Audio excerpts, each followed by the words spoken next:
Hello and welcome back to Cooking by the Book. Today I'm going to make you an ultra easy vegetarian pot pie that actually happens to be vegan too. And this one is a little different for two reasons. First, there is no chopping to be done today, which is quite a departure from my usual videos. And the second is this one actually doesn't come from a book. I really wanted to share with you guys the BCPL Zenio magazine service. We do offer, of course, the physical magazines in Branch, which is where I got the recipe from today, but you can also use your tablet and download magazines to take with you on the go too. And I really love using it, especially before vacation. I'll download a bunch before I go away, then you don't have to worry about the library materials and you can always get the latest issue. So let's get started. So we're gonna start by making sort of a cheat gravy, and we do that with a already made potato leek soup, and this way you can make it in about 20 minutes. You don't have to simmer everything and chop all the vegetables, but all the flavor is still there. But we do wanna thicken it a little bit, and to do that we're gonna make a cornstarch mix.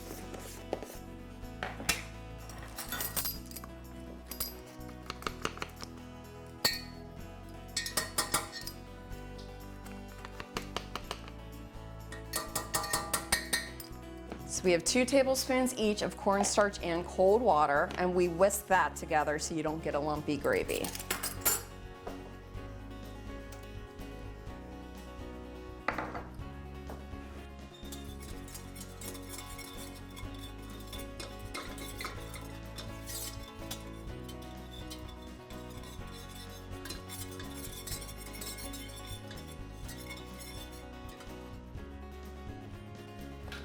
Then we add our soup mix, about 1 1/4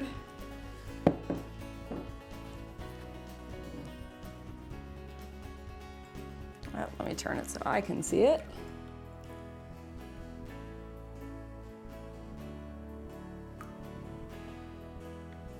Our seasoning, and this time we use cumin and crushed rosemary. I didn't have it the first time I made it. I used the herbe de Provence and it was still great, so whatever you have on hand.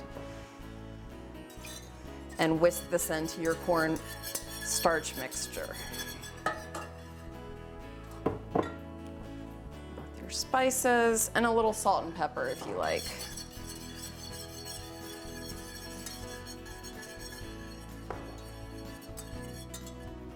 And now we're simply going to bring this to a boil for about 3 to 4 minutes. You turn it down, let it simmer for those 3 minutes, and that's it for the gravy. And now it's boiling, so I'm just gonna turn it down to a simmer for another 3 to 4 minutes, and then we're gonna throw the veggies in after we take it off of the heat. Okay, our gravy is done. Let's get it mixed in with those vegetables.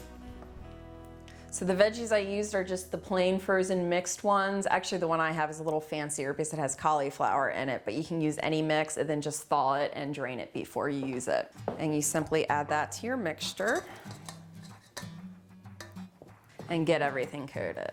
And I love cooking for magazines because, you know, it's really their job to kind of find the trends because they have to produce a magazine monthly.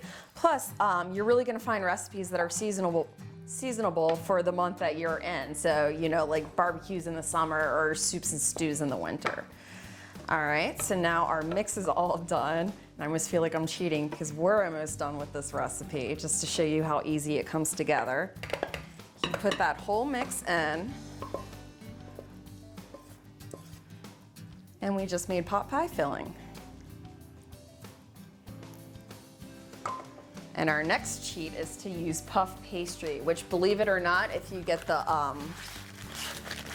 mass-produced ones, they're actually accidentally vegan. So if you're vegan, you're okay with that.